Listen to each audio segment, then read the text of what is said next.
Hello students, I am Deepak Ji, Assistant Professor of Commerce, Government First Grade College, Pavagada. Dear students, ನಾವು ಈ ಹಿಂದಿನ ವಿಡಿಯೋಗಳಲ್ಲಿ profit prior to incorporation chapter ಅಲ್ಲಿ problems start ಮಾಡಿದ್ವಿ.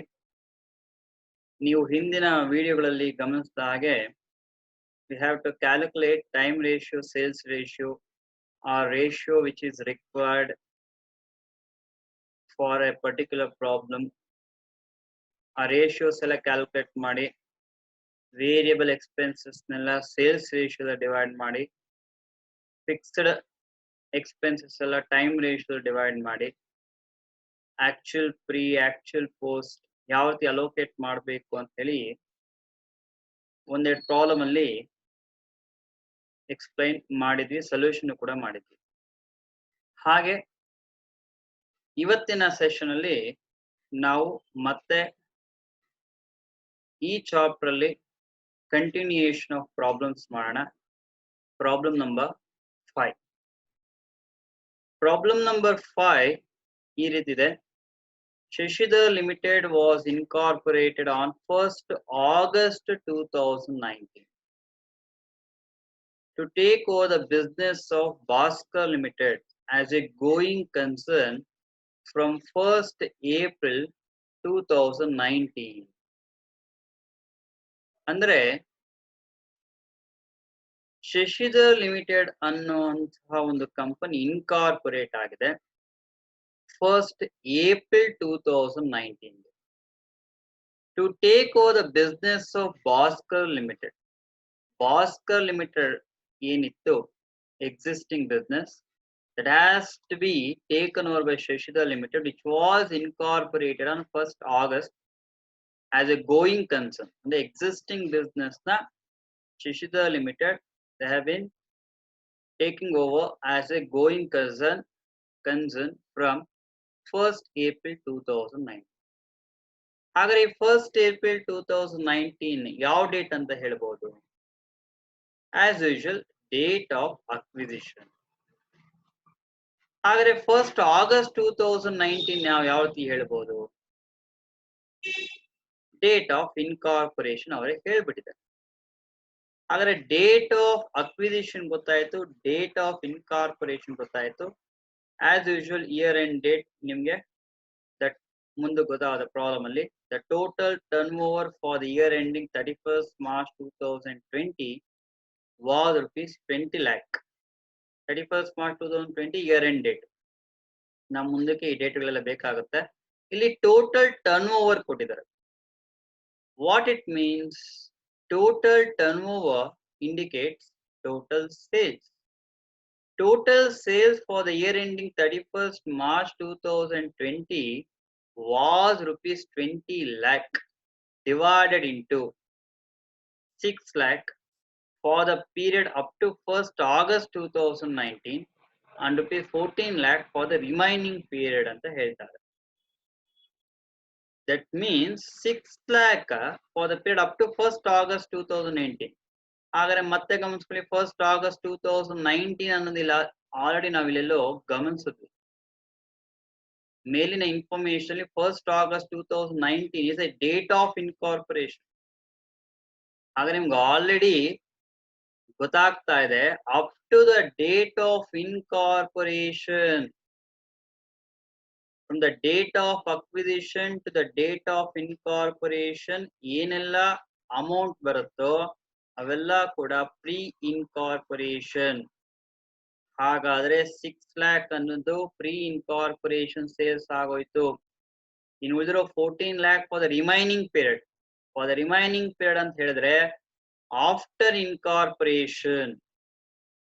After incorporation ಏನೇ ಬಂದ್ರು it will be considered as post incorporation. ಹಾಗಾದ್ರೆ 14 lakh will be the post incorporation sales. ಹಾಗಾದ್ರೆ 6 lakh will be the pre-incorporation sales, 14 lakh will be the post-incorporation sales. ಹಾಗೆ ನಾವು time ratio ಅಂತ ನೋಡ್ಕೊಂಡಾಗ 1st April 2019 to 1st August 2019 pre-incorporation period, 1st August 2019, that is date of incorporation to the year end date, 31st March 2020, post incorporation period, time ratio, sales ratio information clear cut ಆಗಿ ಕೊಟ್ಟಿದ್ದಾರೆ.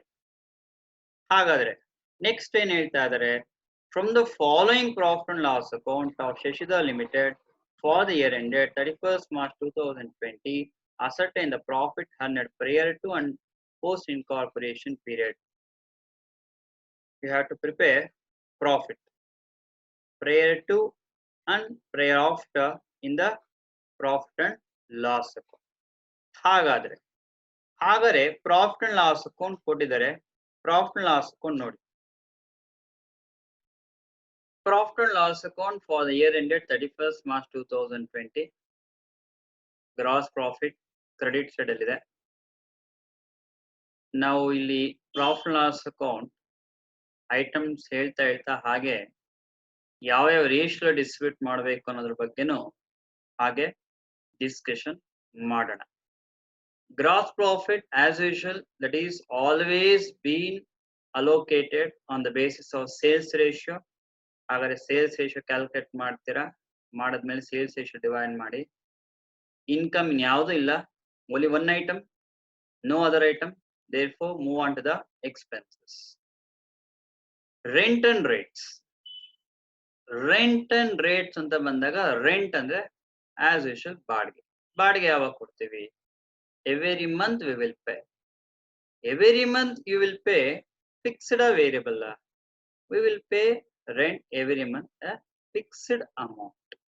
Fixed amount anta idange yav ratio aitu? It will be a time ratio. Hagare rent and rates na time ratio dalli ನಾವು allocate ಮಾಡಬೇಕಾಗುತ್ತೆ. 48,000 ಇದೆ, 48,000 ನ allocate ಮಾಡಿ. Number 2, insurance. Insurance premium will be paid every year. ಪ್ರತಿ ವರ್ಷ ನಾವು insurance payment ಮಾಡಬೇಕಾಗುತ್ತೆ. That should also be fixed. ಅದ್ರ ಫಿಕ್ಸ್ಡ್ ಅಂದ್ರೆ ಟೈಮ್ ರೇಷಿಯೋ ಡಿವೈಡ್ ಮಾಡ್ತೀವಿ. Then electricity charges. Every month we will pay electricity charges. Every month ನೀವು payment ಮಾಡಿದ it ಈ distributed or allocated on time ratio. Salary, again you will pay every month to the staff.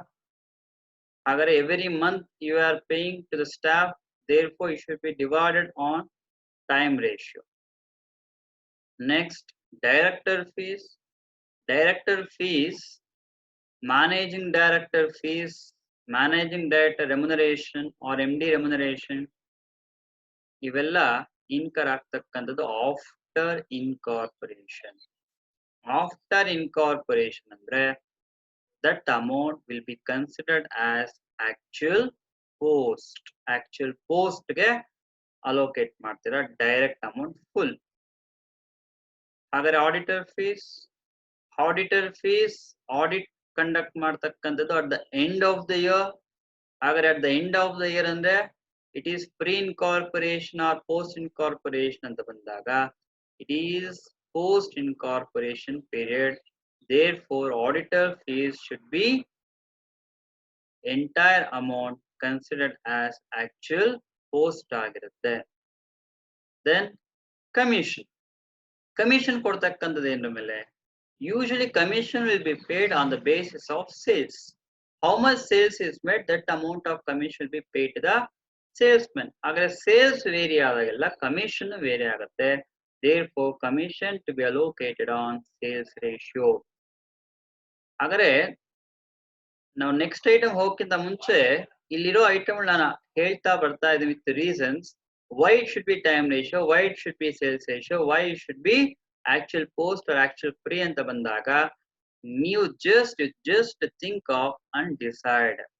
ಹಾಗಾದ್ರೆ next item ಹೋಗೋಣ. Advertisement ಕೊಡುವಂತ ಉದ್ದೇಶ for the purpose of increase of sales.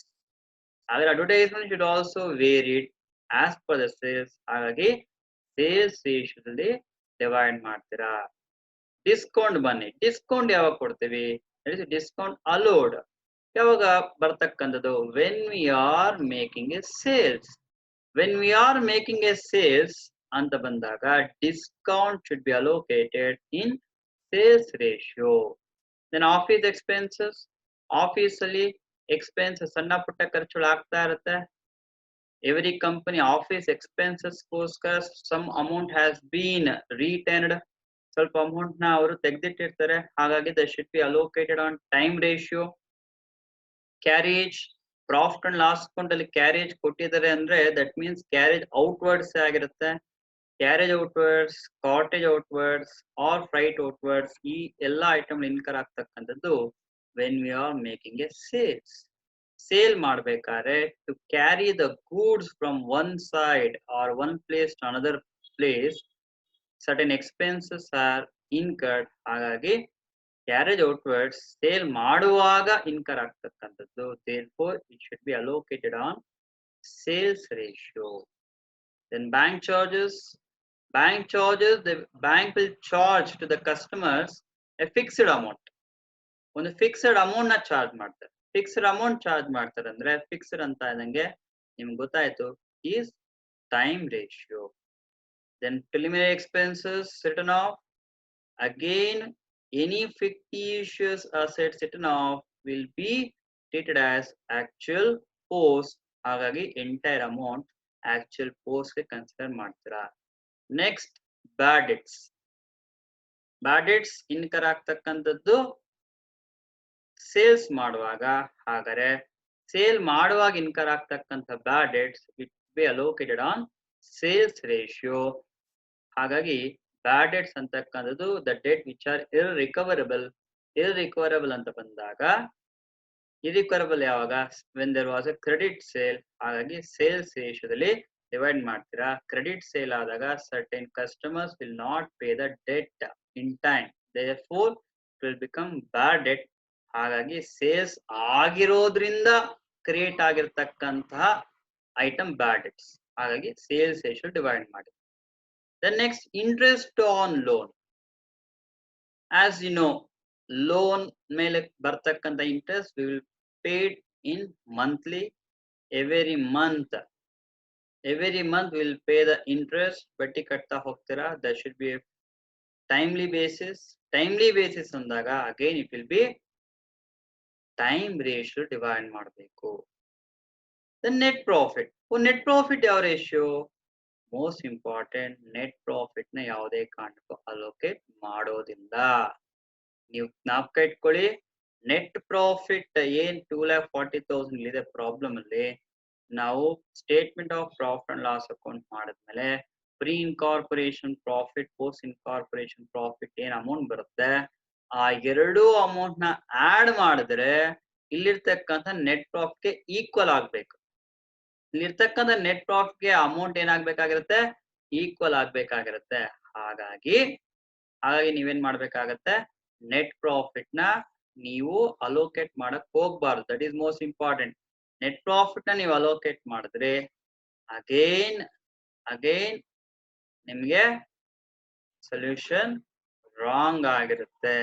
Net profit will be useful when after the completion of statement of profit and loss ಆಗಿರುತ್ತೆ. ಹಾಗಾದ್ರೆ ನಾವು solution ಯಾವ ರೀತಿ ಮಾಡಬೇಕು ಅನ್ನೋದ್ರ ಬಗ್ಗೆ ಡಿಸ್ಕಷನ್ ಮಾಡೋಣ. ಸೊ ಸೊಲ್ಯೂಷನ್ ನಾವೀಗ ವರ್ಕೌಟ್ ಮಾಡೋಣ. ಫಸ್ಟ್ ಟೈಮ್ ರೇಷಿಯೋ ಕ್ಯಾಲ್ಕುಲೇಟ್ ಮಾಡಬೇಕು. Time ratio pre incorporation period ಇಷ್ಟು ಪೋಸ್ಟ್ ಇನ್ಕಾರ್ಪೊರೇಷನ್ ಪೀರಿಯಡ್. ನಿಮ್ಮ ಹತ್ರ ಆಲ್ರೆಡಿ ಪ್ರಾಬ್ಲಮ್ ಇದೆ, ಗಮನಿಸ್ಕೊಳ್ಳಿ. ಪ್ರೀ ಇನ್ಕಾರ್ಪೊರೇಷನ್ ಪೀರಿಯಡ್ ಅಲ್ಲಿ date 1st April 2019 to 1st August 2019, date of incorporation. From the date of incorporation to the year end date 1st August 2019 to 31st March 2020. Agare 1st April 2019 to 1st August 2019 we have 4 months. Then 1st August 2019 to 31st March 2020 we have 8 months. Therefore ratio 1:2. Agare time ratio 1:2 ಆಯ್ತು. Next sales ratio. Sales ratio pre incorporation sales is to post incorporation sales. ನಿಮ್ಗೆ already problem ಅಲ್ಲಿ clear cut information ಇದೆ. Pre incorporation sales, then post incorporation sales already ಅವರೇ ಹೇಳಿದ್ದಾರೆ. ಹಾಗಾದ್ರೆ pre incorporation sales 6 lakh, post incorporation sales 14 lakh, ratio 6:4, therefore 3:7. ಹಾಗಾದ್ರೆ time ratio sales ratio calculate ಮಾಡಿದ್ರಿ. Now we have to prepare income statement. Income statement for the year ended 31st March 2020. ನಾವು problem ನಿಮ್ಮ ಹತ್ರ ಇದೆ, ಗಮನಿಸ್ಕೊಳ್ಳಿ. Income ಅಲ್ಲಿ just gross profit ಒಂದೇ ಇರ್ತಕ್ಕಂಥದ್ದು. There is no other income. ಹಾಗಾಗಿ ಜಸ್ಟ್ ಗ್ರಾಸ್ ಪ್ರಾಫಿಟ್ ತಗೊಳ್ಳಿ. Gross profit we have to divide in the sales ratio 3:7. Divide ಮಾಡ್ತೀರಾ 1,86,000, 4,34,000 ಆಯ್ತು. ದೆನ್ ಅದಾದ್ಮೇಲೆ next there is no other income. ಹಾಗಾಗಿ ನೀವೇನ್ ಮಾಡ್ತೀರಾ, ಎಕ್ಸ್ಪೆನ್ಸಸ್ ತಗೊಳ್ಳಿ. Expenses number 1 rent and rates, time ratio 1:2, divide ಮಾಡಿದ್ರೆ 16,000, 32,000.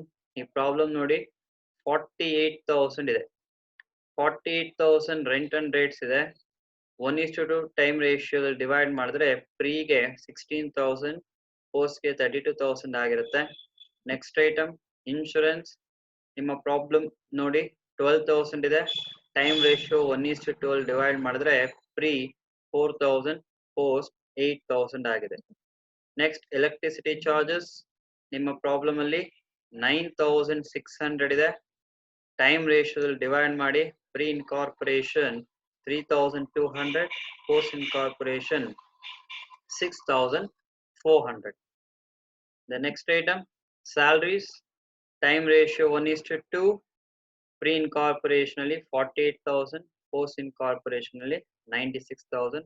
ನಿಮ್ಮ ಪ್ರಾಬ್ಲಮ್ ಅಲ್ಲಿ ಟೋಟಲ್ ಸ್ಯಾಲರಿ ಇದ್ದು 1,44,000 ಆಗಿರುತ್ತೆ. The next director fees.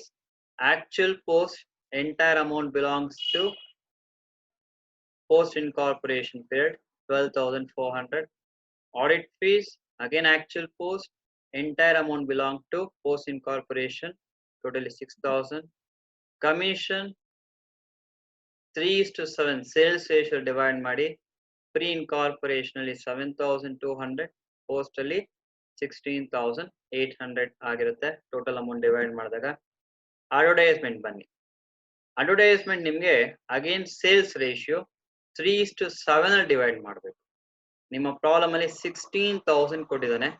16,000 ನ ಸೇಲ್ಸ್ ರೇಷಿಯೋದಲ್ಲಿ ಡಿವೈಡ್ ಮಾಡಿದಾಗ 4,800 ಪ್ರೀ ಇನ್ಕಾರ್ಪೊರೇಷನ್, ಪೋಸ್ಟ್ ಅಲ್ಲಿ 11,200.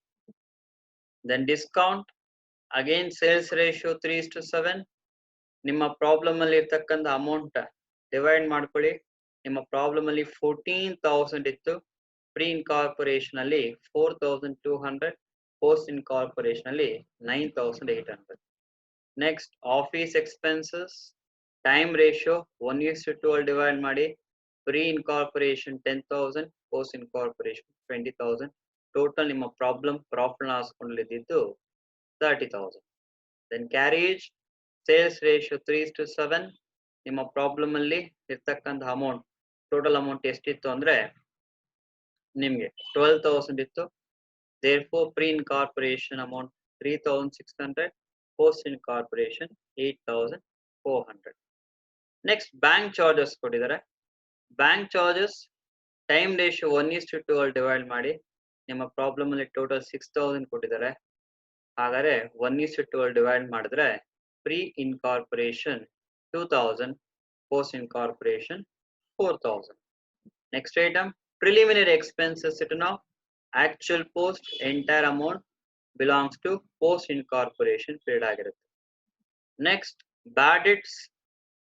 ಅಗೇನ್ ಸೇಲ್ಸ್ ರೇಷಿಯೋ 3:7 ಡಿವೈಡ್ ಮಾಡಿ ನಿಮ್ಮ ಪ್ರಾಬ್ಲಮ್ ಅಲ್ಲಿ 8,000 ಕೊಟ್ಟಿದ್ದಾರೆ. ಡಿವೈಡ್ ಮಾಡಿದ್ರೆ ಪ್ರೀ ಇನ್ಕಾರ್ಪೊರೇಷನ್ ಅಲ್ಲಿ 2,400, ಪೋಸ್ಟ್ ಇನ್ಕಾರ್ಪೊರೇಷನ್ ಅಲ್ಲಿ 5,600 ಆಗಿರುತ್ತೆ. Then interest on loan time ratio divide ಮಾಡಿ 1:2, ಟೋಟಲ್ ನಿಮ್ಮ problem profit and loss account ಅಲ್ಲಿ 12,000 ಇತ್ತು. ಹಾಗಾದ್ರೆ ಡಿವೈಡ್ ಮಾಡಿದ್ರೆ pre incorporation 4,000, post incorporation 8,000.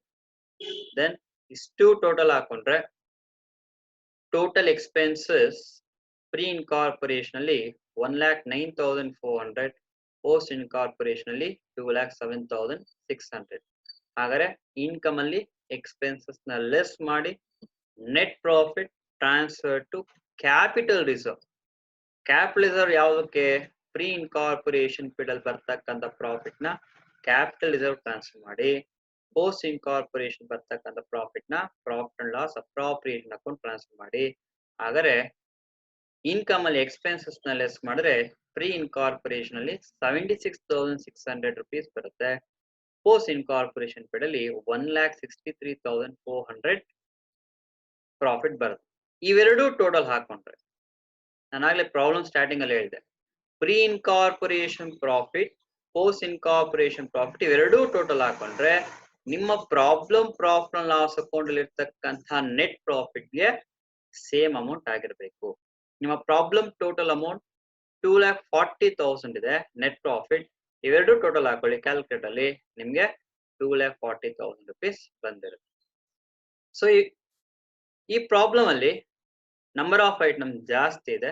So ಹಾಗಾಗಿ ನಾನು problem profit and loss account ಏನಿತ್ತು ಎಕ್ಸ್ಪ್ಲೈನ್ ಮಾಡುವಾಗೆ ಯಾವ್ಯಾವ ಐಟಮ್ ಯಾವ್ಯಾವ ರೇಷಿಯೋ ಅಂತ ಡೀಟೇಲ್ ಆಗಿ ಹೇಳಿದ್ದೆ. ನೀವು ಆ ರೇಷಿಯೋ ಪ್ರಕಾರ ಅಮೌಂಟ್ ನ ಪ್ರೀ ಇನ್ಕಾರ್ಪೊರೇಷನ್ ಮತ್ತು ಪೋಸ್ಟ್ ಇನ್ಕಾರ್ಪೊರೇಷನ್ ಎರಡಕ್ಕೂ ಡಿಸ್ಟ್ರಿಬ್ಯೂಟ್ ಮಾಡಿ. This is about this problem.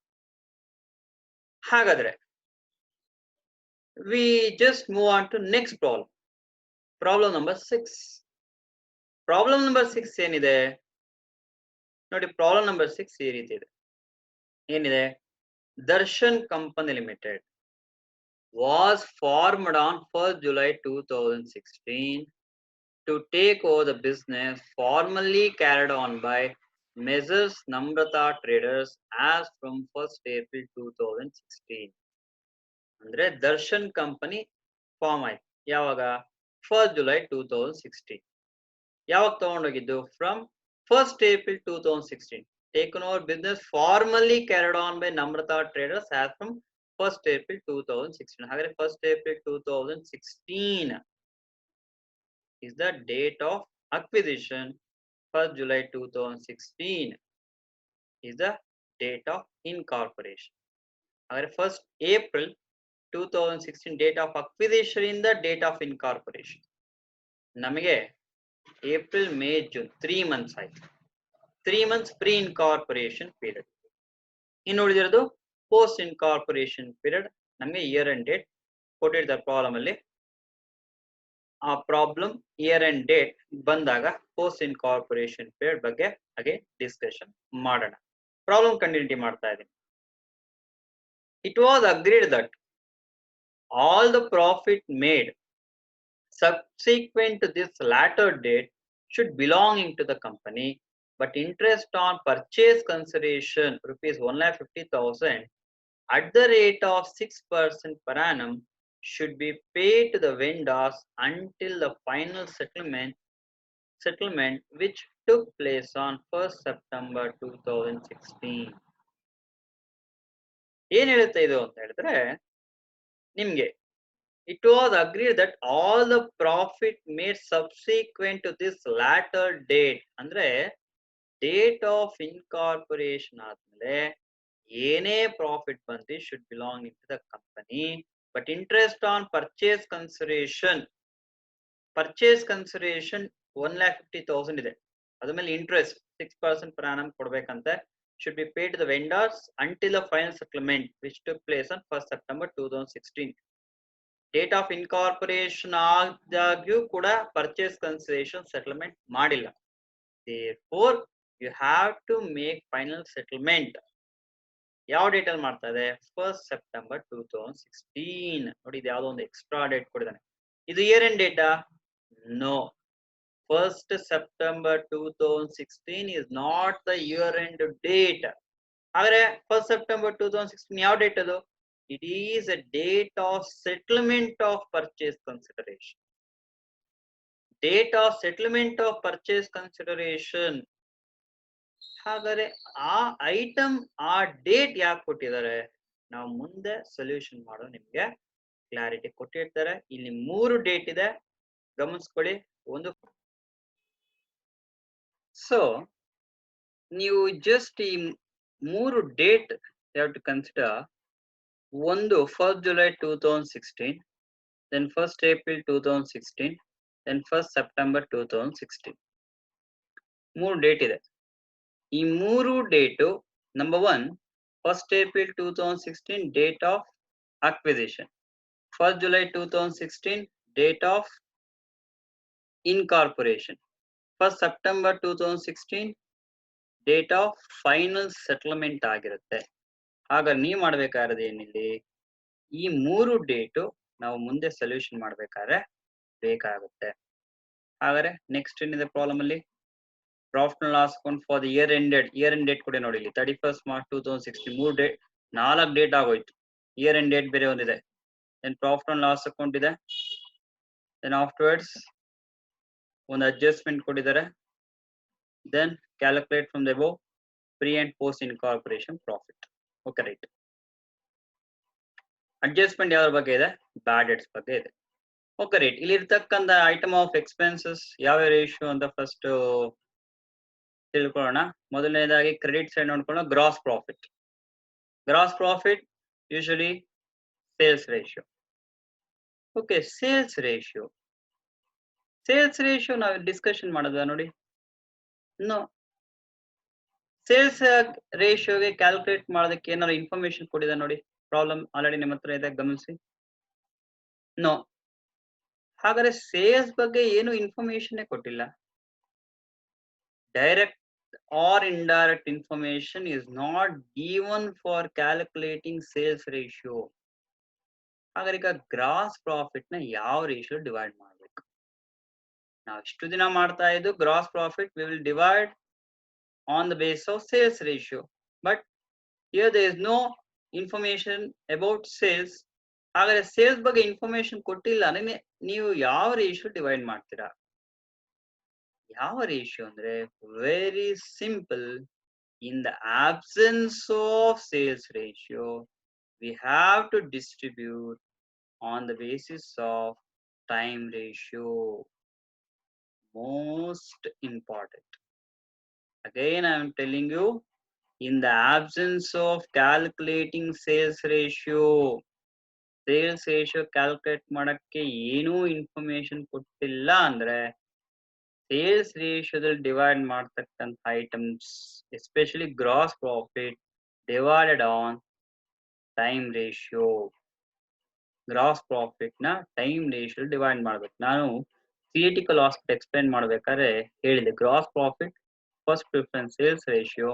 In the absence of sales ratio it should be divided on time ratio. ಹಾಗಾದ್ರೆ ಈ ಪ್ರಾಬ್ಲಮ್ ಅಲ್ಲಿ ಗ್ರಾಸ್ ಪ್ರಾಫಿಟ್ ನ ಟೈಮ್ ರೇಷಿಯೋ ಡಿವೈಡ್ ಮಾಡ್ತಾರೆ. Okay, right. ಬೇರೆ ಏನಾದ್ರು ಇನ್ಕಮ್ ಇದೆ ನೋಡಿ. There is no other income. Okay, move on to the expenses. Management expenses ಯಾವ ರೇಷಿಯೋ?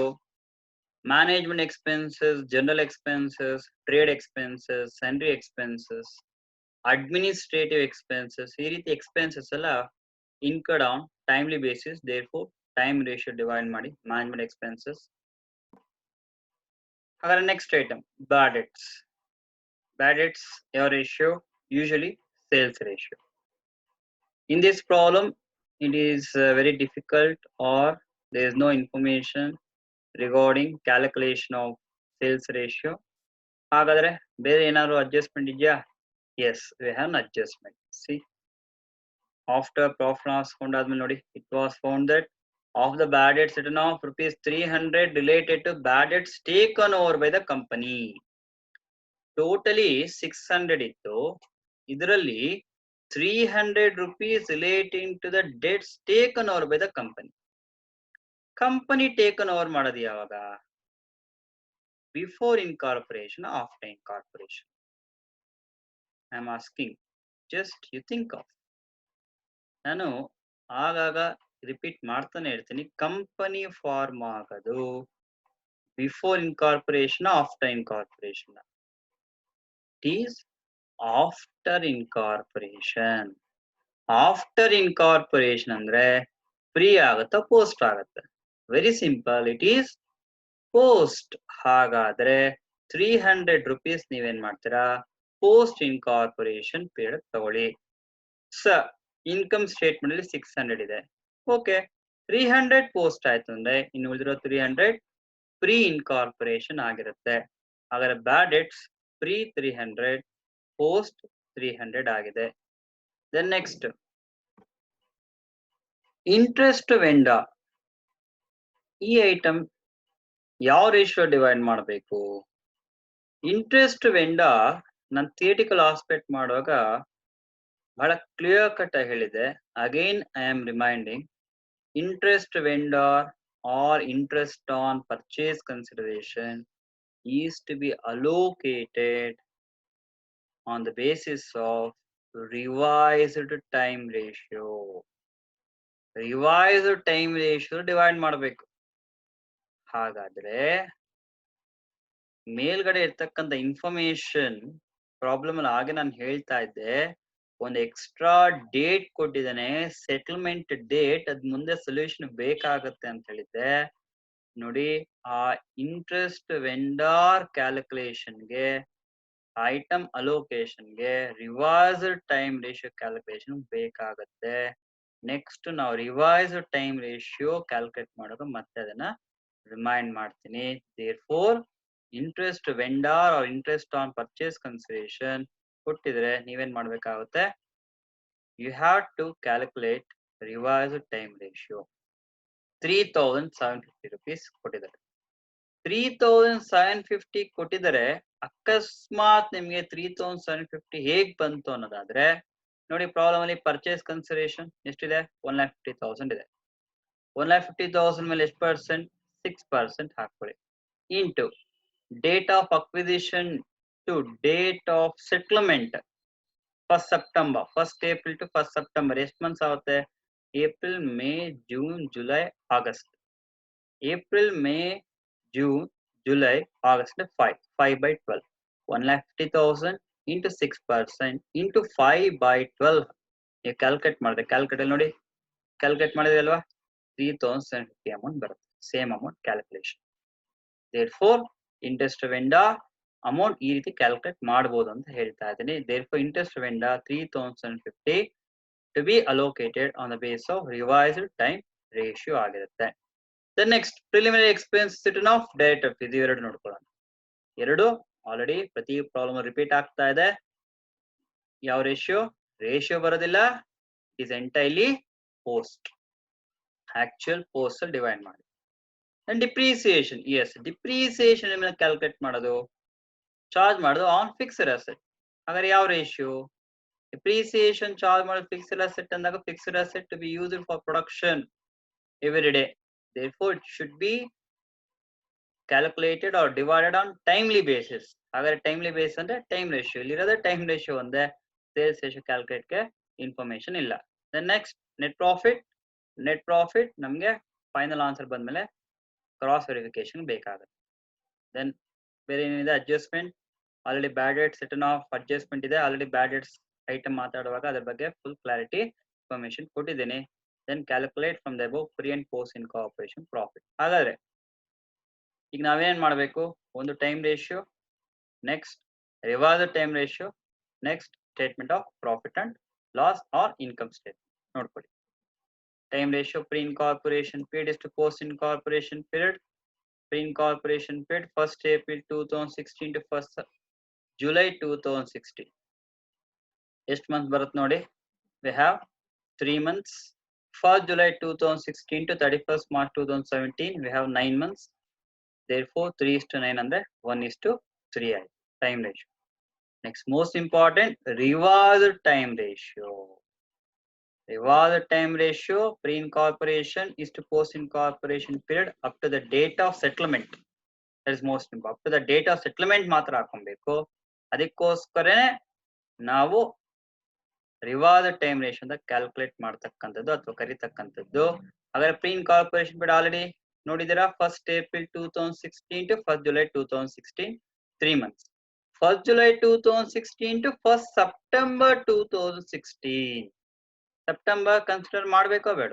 ಬೇಡ, ಯಾಕಂದ್ರೆ ಬಿಗಿನಿಂಗ್ ಡೇಟ್. ಹಾಗಾದ್ರೆ ಜುಲೈ ಆಗಸ್ಟ್. ಹಾಗಾದ್ರೆ post up to the settlement date 3 months, 2 months ratio 3:2. Revised time ratio. Revised time ratio ನಾನು problem starting ಇಂದ ಹೇಳ್ತಾ ಇದ್ದೀನಿ. 1st September 2016 is the final settlement date to be used for calculation of revised time ratio to be used for allocating an item called interest vendor. Interest vendor item na allocate ಮಾಡೋದಕ್ಕೆ revised time ratio ಬೇಕು.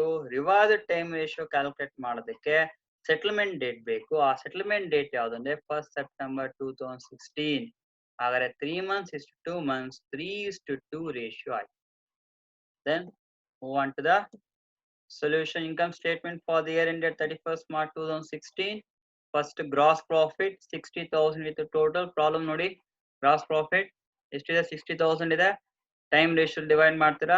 Absence of sales ratio ಆಗಿ 15,000, 45,000 total income ಇರೋದು ಒಂದೇ item. There is no other income. Next expenses. Number 1, management expenses 1:3 time ratio allocate ಮಾಡಿ 2,250, 6,750. ನಿಮಗೆ problem ಅಲ್ಲಿ totally 9,000 ಇತ್ತು. 9,000 1:3 ಅಲ್ಲಿ ಡಿವೈಡ್ ಮಾಡಿದ್ರೆ pre incorporation paid 2,250, post incorporation paid 6,750. Next bad debts given adjustment ಪ್ರಕಾರ ಹೋದಾಗ pre incorporation 300, post incorporation 300. Interest vendor revised time ratio 3:2. Revised time ratio ನಿಮ್ಗೆ 3,750 ಇತ್ತು ಅಮೌಂಟ್ ನೋಡಿ. ಪ್ರಾಬ್ಲಮ್ ಅಲ್ಲಿ ಪ್ರಾಫಿಟ್ ಅಂಡ್ ಲಾಸ್ ಅಕೌಂಟ್ ನೋಡಿ 3,750 ಇತ್ತು. ಡಿವೈಡ್ ಮಾಡಿದ್ರೆ 2,250, 1,500. Preliminary expenses actual post 1,500. fictitious assets written off ಪ್ರತಿ ಪ್ರಾಬ್ಲಮ್ ಅಲ್ಲೂ ಅಪಿಯರ್ ಆಗ್ತಾ ಇದೆ. The next director fees actual post 3,000 entire amount post ಹೋಯ್ತು. Depreciation time ratio ನಿಮ್ಮ ಪ್ರಾಬ್ಲಮ್ ಅಲ್ಲಿ 3,000 ಇದೆ. ಡಿವೈಡ್ ಮಾಡಿ 750, 2,250. ಇನ್ನೇನಾದ್ರೂ ಐಟಮ್ ಇದೆ ನೋಡಿ? ಇನ್ಯಾವುದು ಇಲ್ಲ. Total expenses pre incorporation paid 5,550, post incorporation 15,300. ಹಾಗಾದ್ರೆ ಇನ್ಕಮ್ ಅಲ್ಲಿ ಎಕ್ಸ್ಪೆನ್ಸ್ ನ ಲೆಸ್ ಮಾಡಿ net profit pre incorporation paid ಅಲ್ಲಿ ಬರ್ತಕ್ಕಂಥ ಪ್ರಾಫಿಟ್ ನ ಕ್ಯಾಪಿಟಲ್ ಇದ್ರು ಕಳಿಸ್ತೀರಾ. ಪೋಸ್ಟ್ ಇನ್ಕಾರ್ಪೊರೇಷನ್ ಪೇಡ್ ಅಲ್ಲಿ ಬರ್ತಕ್ಕಂಥ ಪ್ರಾಫಿಟ್ ನ profit and loss appropriation account ಕಳಿಸ್ತೀರಾ. ಹಾಗಾದ್ರೆ ಪ್ರೀ ಇನ್ಕಾರ್ಪೊರೇಷನ್ ಪೇಡ್ ಅಲ್ಲಿ 15,000 ಇದೆ ಇನ್ಕಮ್. ಎಕ್ಸ್ಪೆನ್ಸಸ್ 5,550 ಇದೆ. ಲೆಸ್ ಮಾಡಿ 9,450 transfer to capital reserve. Post incorporation ಅಲ್ಲಿ 45,000 ಇದೆ ಇನ್ಕಮ್. ಎಕ್ಸ್ಪೆನ್ಸಸ್ 15,300 ಇದೆ. Transfer to profit and loss appropriation profit 29,700. ಇವೆರಡು ಟೋಟಲ್ ಹಾಕಿದ್ರೆ ನಿಮ್ಮ ಪ್ರಾಬ್ಲಮ್ ಅಲ್ಲಿ ಇರ್ತಕ್ಕಂಥ ನೆಟ್ ಪ್ರಾಫಿಟ್ ಗೆ ಈಕ್ವಲ್ ಆಗಬೇಕು. ರೈಟ್. ಸೊ ಈ ಪ್ರಾಬ್ಲಮ್ ಸ್ಪೆಷಾಲಿಟಿ ಏನು ಅಂದ್ರೆ ನಾವು revised time ratio calculation extra element ಬಂತು. Number 1. Number 2, absence of sales ratio, we will allocate time ratio for gross profit. ಅರ್ಥ ಆಗಿದೆ?